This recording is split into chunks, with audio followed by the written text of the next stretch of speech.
આજે આપણે બાળકોને ભાવે તેવા એકદમ પોચા અને જાળીદાર મેંગો મફિન્સ અપ્પે પેનમાં બનાવીશું. તેના માટે એક નંગ પાકી કેસર કેરીને પાણીથી સરખી રીતે ધોઈને છોલી લેવી. તમે કોઈ પણ પાકી કેરી લઈ શકો છો, પણ તે સ્વાદમાં મીઠી અને રેસા વગરની હોવી જોઈએ. મિક્સર જારમાં કેરીને સમારી તેમાં બિલકુલ પાણી ઉમેર્યા વિના તેને બ્લેન્ડ કરીને તેનો પલ્પ બનાવીશું. હવે મિક્સિંગ બાઉલમાં અડધો કપ અથવા તો 120 ml રૂમ ટેમ્પરેચર પર હોય તેવું દૂધ, 2 ટેબલસ્પૂન મિલ્ક પાવડર, અડધો કપ દળેલી ખાંડ અને અડધો કપ તૈયાર કરેલો પાકી કેસર કેરીનો પલ્પ ઉમેરીશું. તેની સાથે 1/4 કપ સનફ્લાવર ઓઇલ ઉમેરીશું. તેના બદલે તમે અનસોલ્ટેડ બટર કે મેલ્ટ કરેલું ઘી પણ લઈ શકો છો. ચપટી જેટલો ઓરેન્જ ફૂડ કલર અને 1 ચમચી લીંબુનો રસ ઉમેરી બધું જ સરખી રીતે મિક્સ કરી લેવું. લમ્સ જેવું લાગે તો હેન્ડ બીટરનો ઉપયોગ કરવો.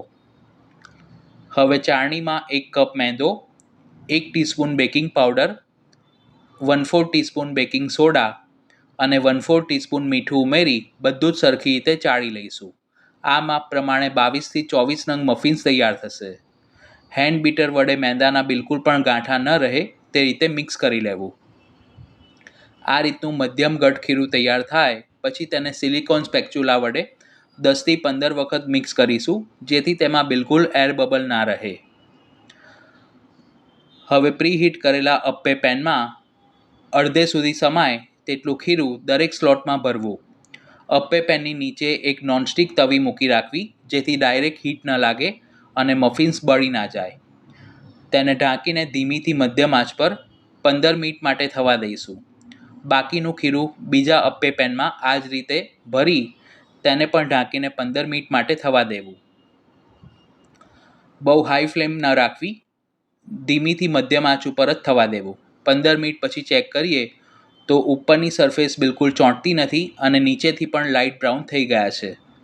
બધા મફિન્સને પ્લેટમાં કાઢી રૂમ ટેમ્પરેચર પર ઠંડા થવા દઈશું. તો જોતાં જ ખાવાનું મન થઈ જાય તેવા એકદમ પોચા અને જાળીદાર મેંગો મફિન્સ બનીને તૈયાર છે. તેને સર્વિંગ પ્લેટમાં સર્વ કરીશું. તો તમે પણ આ રેસીપી ઘરે જરૂર ટ્રાય કરજો.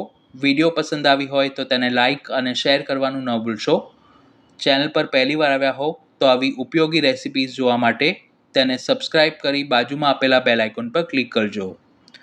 Thanks for watching this video.